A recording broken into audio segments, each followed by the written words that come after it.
Hi everybody, welcome back to another video. Today I'm going to be discussing the top 10 underwhelming fragrance houses in my opinion. In my opinion, I want that to be abundantly clear, like crystal, okay? This is my opinion. I don't want anyone to be overwhelmed with discontentment.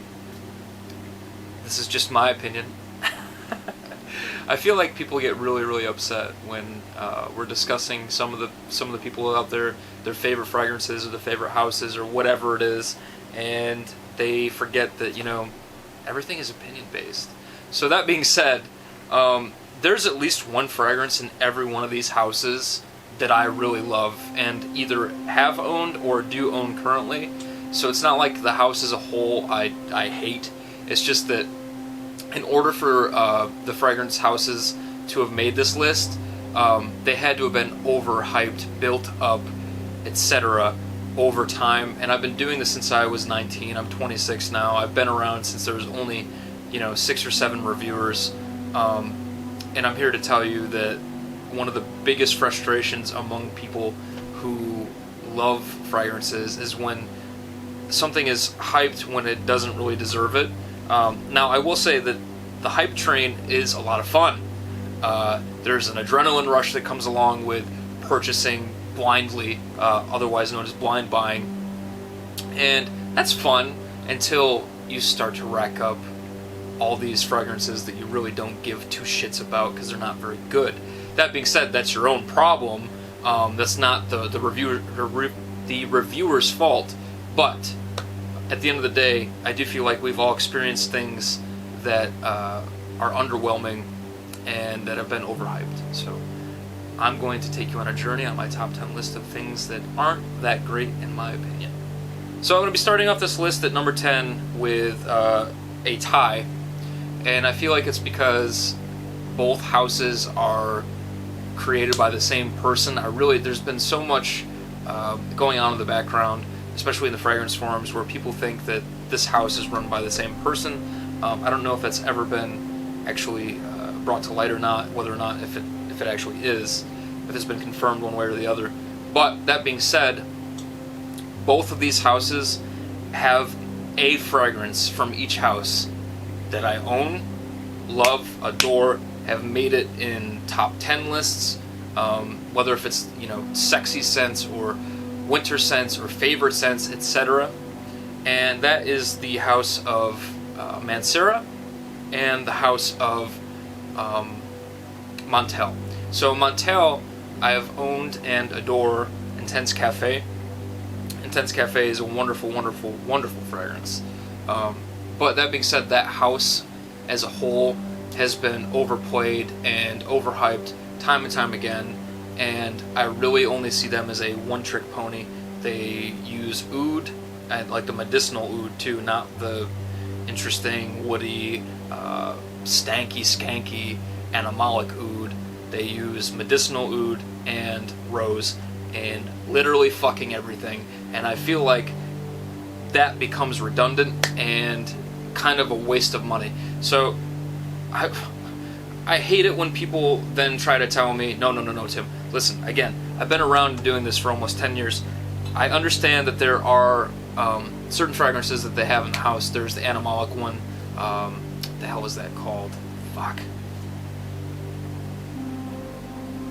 Oud Cure d'Arabie. There, I thought of it. That stuff is barnyard oud 100%. So that is the one instance where I've tried a Montel where they tried to expand themselves from that medicinal oud. But that being said, it doesn't kind of make up for or redeem the fact that they use the same formula for every single fragrance that they've created. So that being said, that made it on the list as well as Mancera, and Mancera has a couple of fragrances that are pretty good, in my opinion, and the newest release from them, Red Tobacco, is heavenly, absolutely heavenly. Amazing tobacco, amber, fresh quality to it as well. Very nice scent, but I haven't been blown away by anything that Mancera's created, and there has been quite a few hype trains that have come through for that fragrance house. So that is my number 10 spot for this list. coming in at the number 9 spot on this list is a house that has been definitely hyped up, especially after finding, I believe a couple years ago, there was a reviewer or a collection of reviewers that visited this boutique, and Norman Reedus was there, which I'm pretty sure everybody would love to meet Norman Reedus because there's a cult following behind the Boondock Saints, and then of course there's the huge following for The Walking Dead.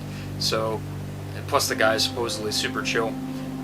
He was hanging out at Atelier Cologne, and I think a couple people got to meet him, which is really cool.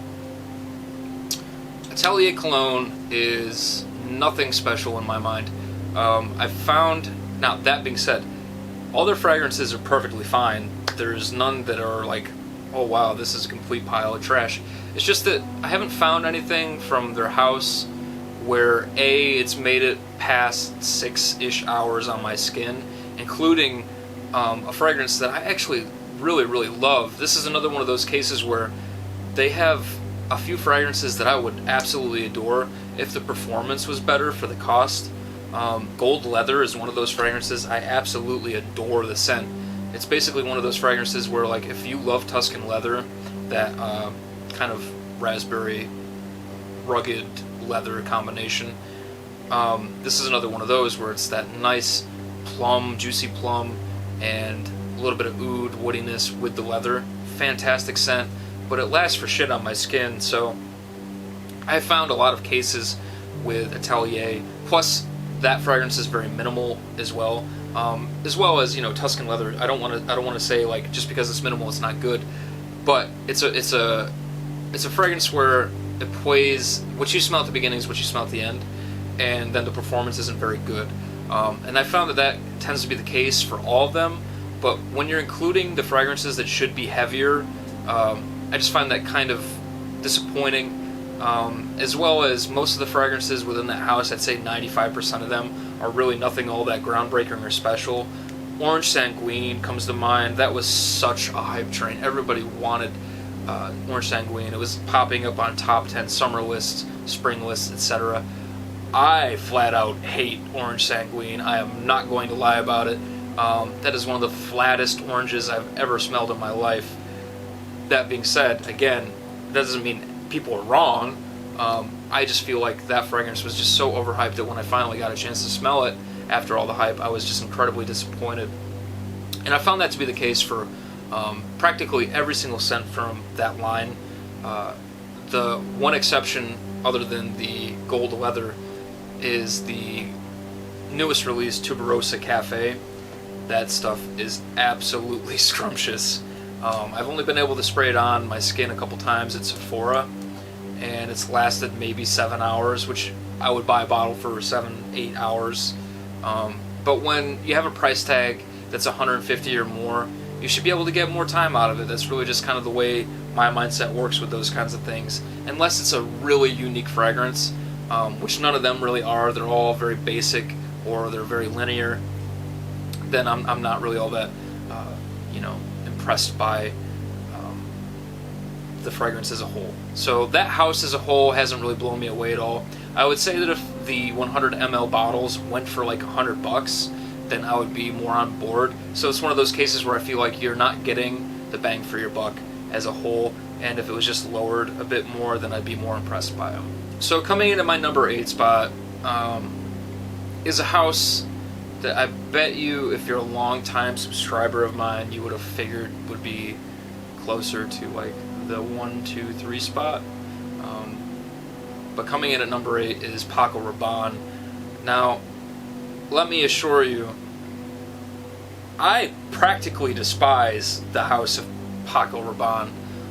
But I will say the one redeeming quality that this house has made for me is the fact that some of their newest releases within the past few years have been really, really, really, really good. Almost niche quality in my mind. And when you can pick up these fragrances for much, much cheaper on FragranceNet, then it becomes all the more worth, grabbing the bottle. So Paco Rabanne is very much a teeny bop kind of oriented fragrance house in my mind. They're very playful, a little, well, I shouldn't even say a little. They're very loud, although that's kind of changing as of recent. Aside from Invictus, which is the absolute epitome of trash in a fragrance, I feel like Paco Rabanne's 1 Million Privé and the Intense were both near masterpieces. If the Privé lasted longer and if the Intense was a little bit more subdued, then they would have been perfect in my mind. They're both solid 9s in my mind. But the house as a whole kind of falls short from the hype. The 1 Million, the original hype, I remember buying the 50ml bottle that when I first started reviewing, I had maybe been 3 months in, and I just smelled it, and even as a 19-year-old, I thought it was absolute trash. It was one of the loudest, most unpleasant fragrances I'd ever smelled. It seemed like a jumble of whatever. They just threw a bunch of shit in there and shook it up, and it basically was a shit smoothie. Yeah, they made a shit smoothie. Oh god. Yeah, here comes the dislikes. Anyways, Paco Rabanne's 1 Million has never been on my radar. I don't think it's I don't think it's well composed. I don't think it's a good fragrance. I don't think it's good for anything. Invictus is a terrible fragrance. Those are fragrances, that house is a fragrance that does not want to veer in the direction of maturity at all, and it just does not, suit my needs personally as a consumer. And I also, when I smell it on other people, I think if you're going to spend that kind of money, why do you want to smell like that kind of a reaction? Now that being said, again, that's just me, and I have always been underwhelmed by that house. But they're starting to come back and hopefully redeem themselves completely from some of their latest releases. So I do look forward to them kind of going in the direction that they have been as of very recent. Number 7 on my list. For the fragrances that I found that are suiting what I'm looking for, they are very good. But every fragrance that has been actually hyped within this line has been an atrocity in my mind, and that is Profumum Roma. Now, Profumum Roma has 2, count them, 1, 2, fragrances that I own. Okay. Now, Profumum Roma, I've owned Antico Caruso in the past. That was a pretty decent fragrance. I definitely grew out of that over time. But to me, their amber fragrance, Ambra Aurum, and Excelso are really their masterpieces. And then again, we're talking about fragrances that are like $280 a bottle. So 100 mils, $280 a bottle. They are, they last a long time, they project. But like when the fragrances smell like fucking cotton candy and shit like that you're gonna go to fucking Walmart and end up in, the body spray section and pick out some shit that some 12-year-old girl is gonna be wearing, I am quite literally appalled that anyone wants to smell like that as a grown fucking man. What the hell is that shit? Aqua Izukuro. What? My mind is fucking blown that anyone likes that. I'm gonna be perfectly honest. Then again, this is just opinion based, right? So, but I'll digress. Aqua Izukuro was one of the most hyped fragrances for the longest time, and when I smelled it, I was just like, are we at a moment in time where people are just purposefully wearing and hyping things that are bombastic? Are we purposely wearing and hyping things that kind of go against the grain of masculinity? Which is fine. I love plenty of fragrances. I wear fragrances that are marketed towards women. I don't give a flying shit. But when the fragrance smells like something a 12-year-old girl is wearing, okay, then that's like, I draw a line in the sand at that point. So, I'm ranting and ranting. That being said, there was Batito di Ali, which was very hyped up. I did like the scent of Batito di Ali, but it just wasn't captivating in any way for me to purchase a full bottle. It was kind of underwhelming.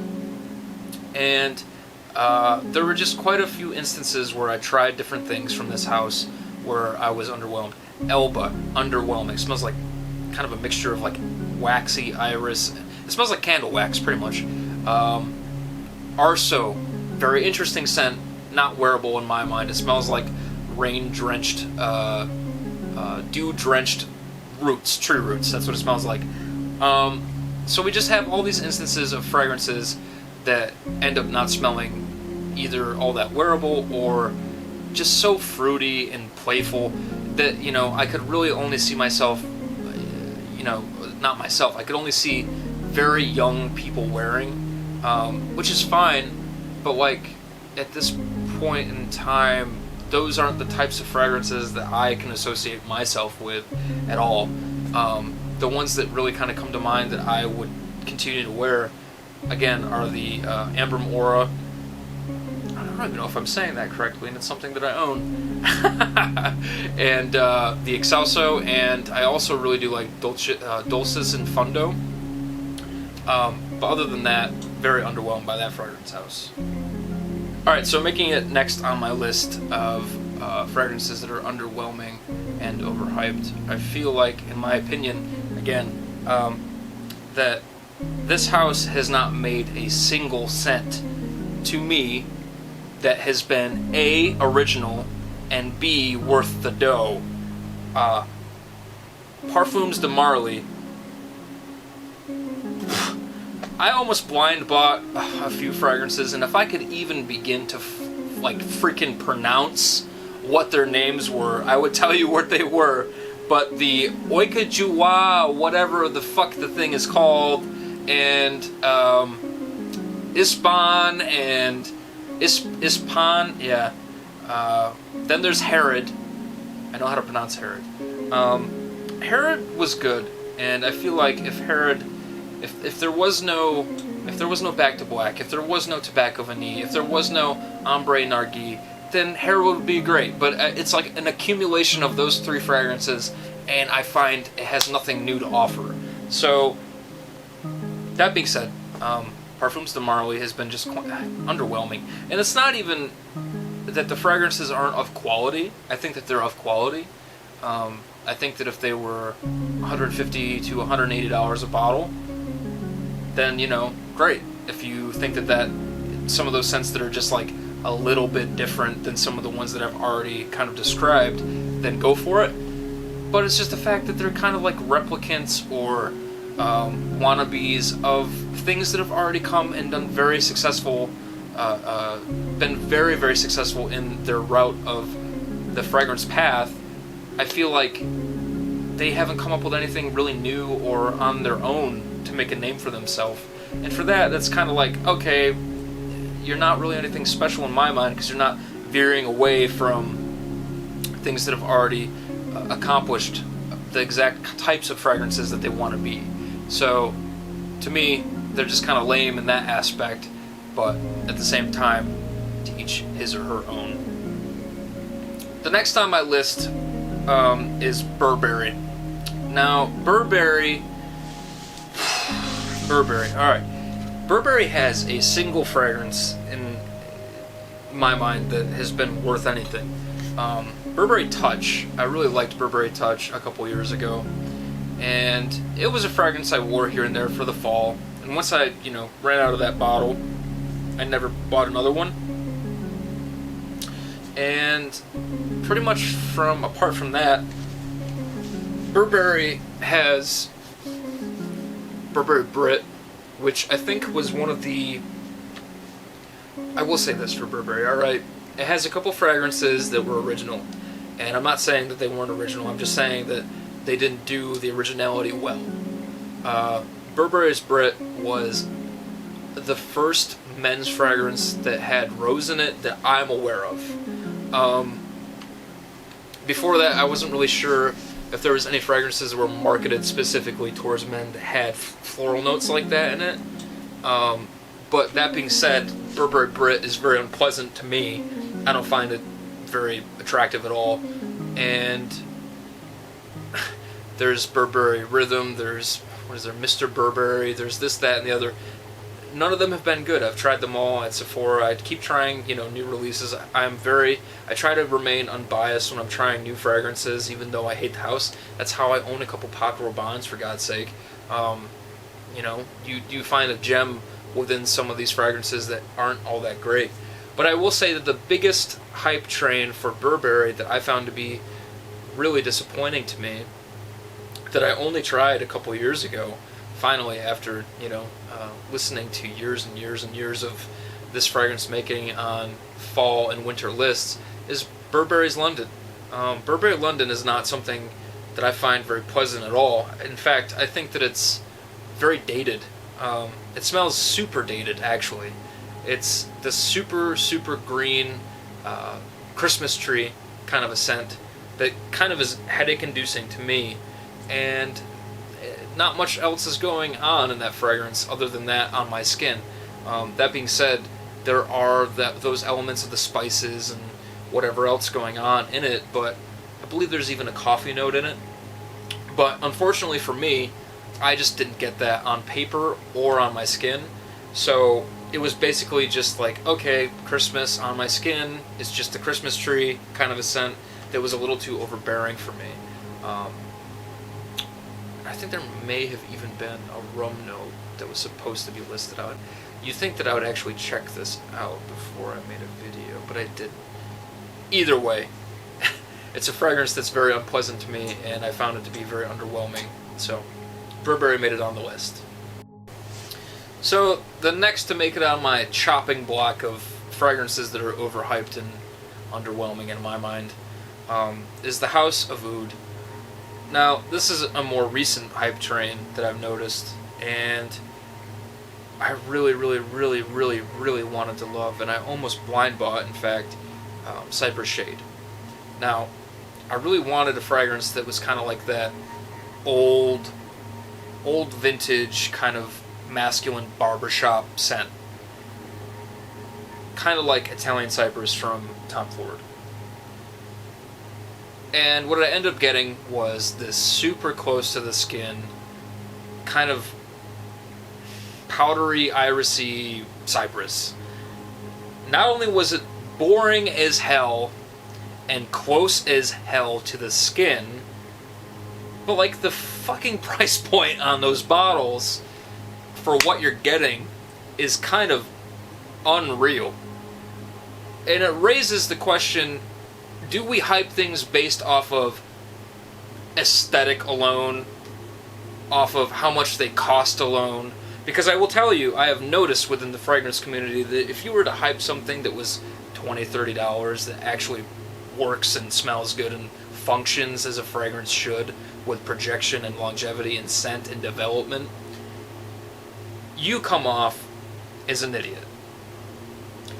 But if you hype something that's $250, $300 and it performs like shit, man, you've got a nose on you. That being said, it's not the case for everybody, but it's just something I have noticed. You can thumbs down my video all you want, but I'm just saying. It raises the question, like, with fragrances like, within the House of Oud, I've tried all of them but Crop 2017, and that sounds very pleasant. Sounds like a good one. Sounds like one that I would really enjoy.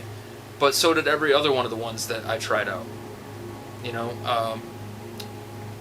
There was one that was a bit feminine. I can't really remember the name of it off the top of my head. I believe it had a strawberry note in it, so if that rings a bell, you can comment, we can discuss it.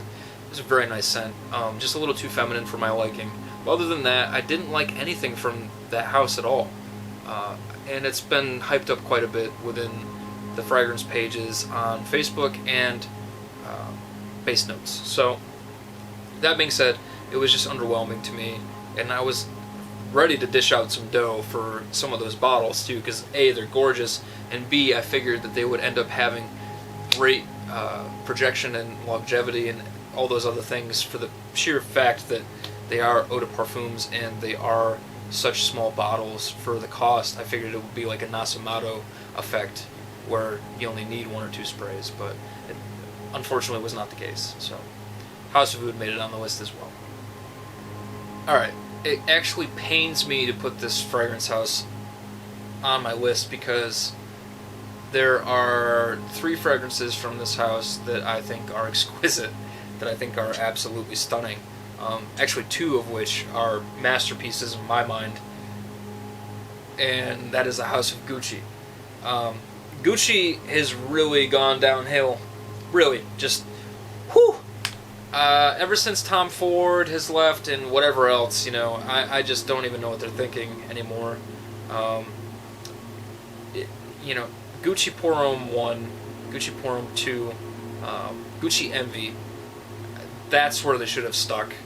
And I understand that, they had to make modern fragrances as well, but how do you discontinue something like those? I really can't even comprehend it. And then come out with fucking Gucci Guilty. Like, how do you go from, purple velvet and jewels to a plastic ring from a fucking quarter machine? That's literally what is playing in my mind. You spray one on you and it's the equivalence of some plastic Barbie doll, whatever bullcrap scent, and you spray the other one and it's sapphires and rubies. I don't know. That being said, Gucci has made some really, really, really, really amazing fragrances, but anything that they've done recently, not so much. I will say that I believe there's a new Gucci fragrance. I think it's Gucci Guilty Extreme or Gucci Guilty, I don't know. Anyways, I tried it and it was really good. It was like a little vial. It was the leather, very animalic too. So they actually did something good and veered away from all the plastic whatever crap. But as a whole, I'm not impressed with them anymore, and it sucks.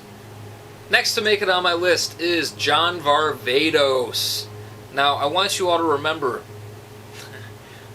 as we're getting closer to the number 1 spot here, that fragrance houses like Abercrombie & Fitch, Calvin Klein, Polo, they didn't make it on this list because I hardly ever hear anyone hype any of them up, ever. The point of this list was fragrance houses that were hyped up that I then found to be underwhelming. I've never heard anyone hype up anything from Calvin Klein, nothing from Polo, and nothing from some of these other department store fragrance houses. So, that being said, keep that in mind as we push on here. Number 2, John Varvatos. Yeah, not a single fragrance from that house have I enjoyed. I blind bought the John Varvatos Vintage a long time ago. No. And the performance for each one of these fragrances is about 5 hours on my skin. And I get pretty good, longevity out of even, creeds and stuff like that, where most people don't. So, yeah. No, John Varvatos doesn't do it for me at all. I haven't found a single one that I like. Oud was okay. But no. And every one of those fragrances has made it in people's top fall fragrance list, winter list, etc. They've been hyped up here and there before, and unfortunately I just didn't like any of them, so that sucks. Really, this is all just my disappointment. It's nobody else's fault. It's just, I couldn't share those moments of excitement. Yeah, John Varvatos. The number 1 spot. Coming soon to theaters near you. Alright, but seriously though, this house is absolutely atrocious in my mind. Like, holy shit. I don't think they've ever come out with anything good. That's not entirely true. There's one fragrance that I did buy from them. Well, no, I bought quite a few from them, and I hated most of them. So that's my fault for buying all these fragrances blindly and then hating them. It's, again, all my problem. Armani! Armani! Have you done anything right? Yeah, of course they have. They make a shit ton of money, Tim, and you're still sitting here. Well, actually, I make alright money. But either way, Armani, I cannot pick out a single scent, and that includes Acqua di Gio. I'm sorry. I understand that Acqua di Gio had its place in time. It helped pave the way for aquatics. I get that. Totally understand. Great, wonderful. I would wear it if I had to, if there was like nothing else around. But that flat Sprite smell doesn't really do it for me. Aquatics don't do it for me really in the first place. But really, that aside, because you have to kind of respect Acqua di Gio, and I get that. And I could even say that you have to kind of respect Armani Code. But what is Armani Code? It's a fucking powder bomb. That's all it is. It's crap. It's crap. I'll say it. It's not good. It's not good. It's powder, and then more powder, and a little bit of Tonka. So, Armani Code, you can take it, and you can have it. I wouldn't wear that even if, maybe if somebody paid me, but that's about it. But then there's things that have been hyped up over time by Armani, like Armani Attitude Extreme. For the longest time, there was people seeking that fragrance because it was discontinued, and I got my hands on that, and I was so disappointed, and I was just like, can Armani do anything right? And then which again, yes they can, I understand, alright, I get it. But more recently, they came out with the Acqua di Gio Parfum, and that was decent. I can say that incense kind of whatever take on Acqua di Gio, not bad. But for the most part, it has just kind of been one of those fragrances where they just stick it on. They have people on a conveyor belt, like mixing chemicals together. Here's one going out this year. Here's one going out that year, and they suck. They're bad. They're not good. And then somehow they get overhyped from time to time, and I'm just plain old sick of it. Really though, Armani, you suck. Alright, okay, bye. It's been good talking to you all. I hope you enjoyed my top 10 list. I can't wait to be fucking chastised. Alright, see ya.